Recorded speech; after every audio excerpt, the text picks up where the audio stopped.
It is a game where players are invited to explore the world of Dune. They involve themselves in politics, they involve themselves in intrigue, they involve themselves in combat, they have to survive on the most dangerous planet in the universe. And through this experience, they come to know the factions in the world and the universe.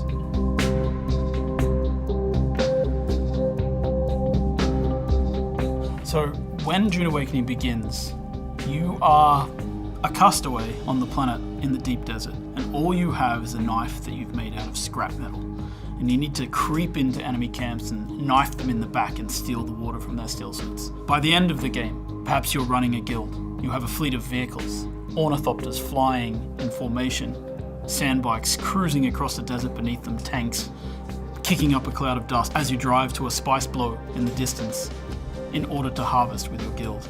And you see in the distance another guild coming towards you, and just as you clash, you hear the rumble of a sandworm coming. That's combat in Dune Awakening. My name is Viljar Sommerbakk. I'm the game director on Dune Awakening. You start out in the desert, surviving, clinging to life, and in the end, you might become someone like the Baron Harkonnen, and then you try to cling to power. Arrakis is the most dangerous planet in the universe. Surviving on Arrakis means that you need to prepare for sandstorms, you need to find water, it's a constant threat against survival. Water discipline is an important part of survival. In the beginning, it might just be water for yourself. In the end, you might need industrial levels of water because you have industrialized your base.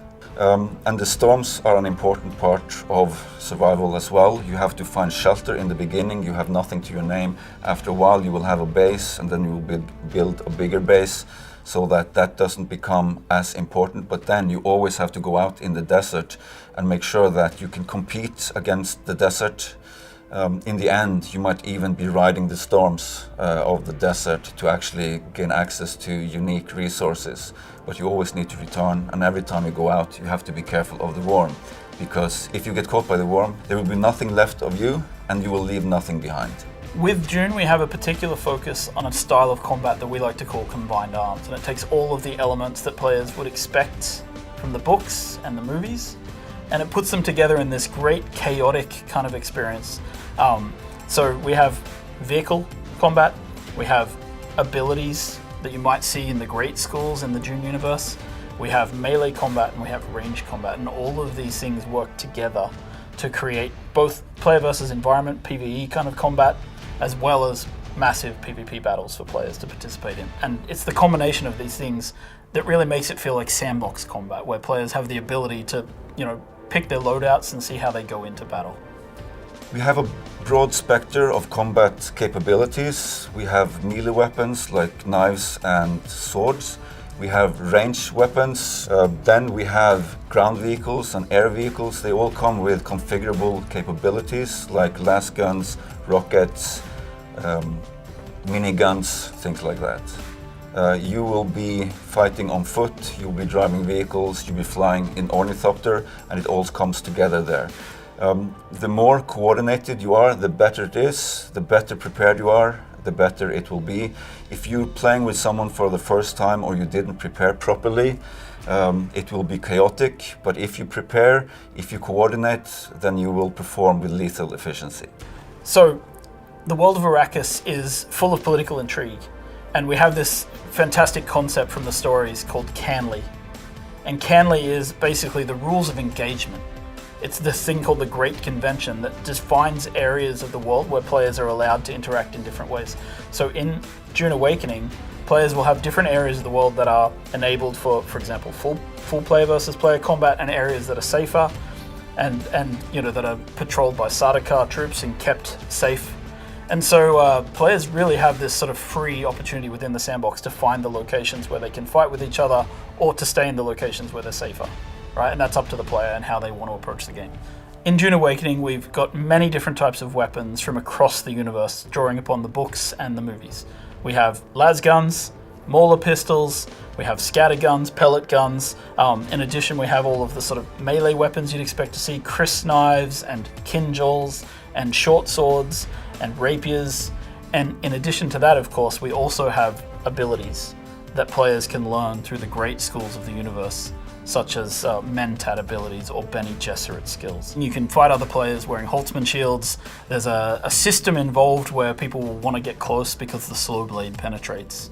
And so you want to use melee to get through a shield in a duel like that. And of course, like if people don't have shields, because shields draw the sandworm, you want to make sure that you use ranged weapons. So there's a real interplay between systems, between the way that shields interact with both the world and the environment with sandworms, and also how they interact in close personal combat. Anytime that you step onto the sands of Arrakis, you risk drawing a worm. You can multiply that by driving vehicles on the surface. You can multiply that by using shields or suspensor belts. Holtzman technology will draw the worm.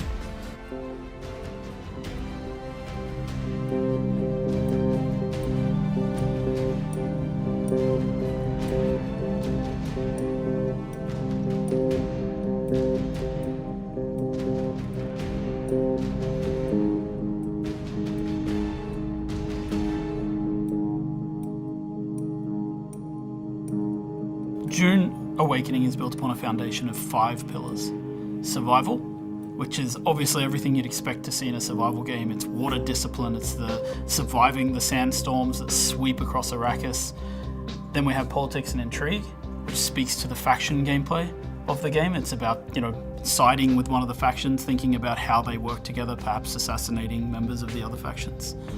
Then there's infinite exploration. Infinite exploration, which is one of the things I'm most excited about, is how the world changes over time. We have a concept called a Coriolis storm, and when it sweeps across the landscape, the sands shift, revealing new points of interest, hiding others, making the game renewed every week. Then we have combined arms.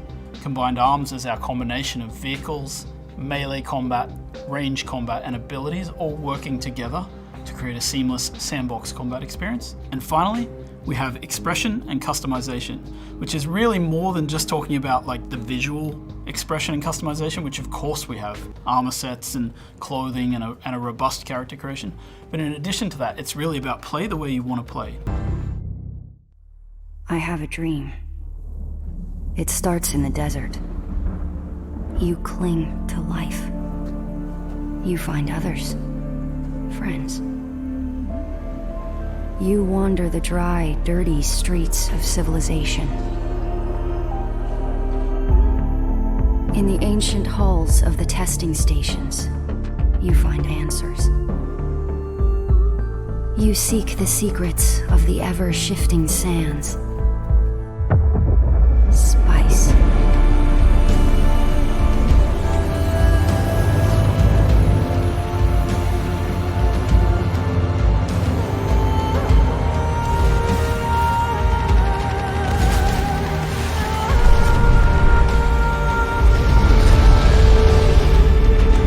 You do all of these things in my dream, Sleeper.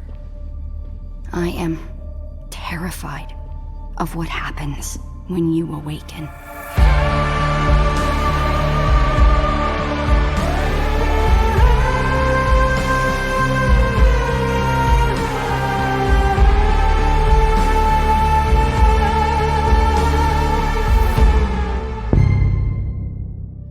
I must not fear.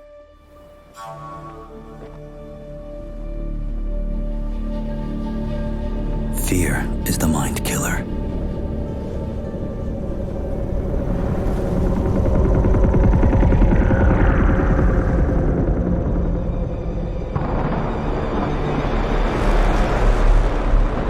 Fear is the little death that brings total obliteration.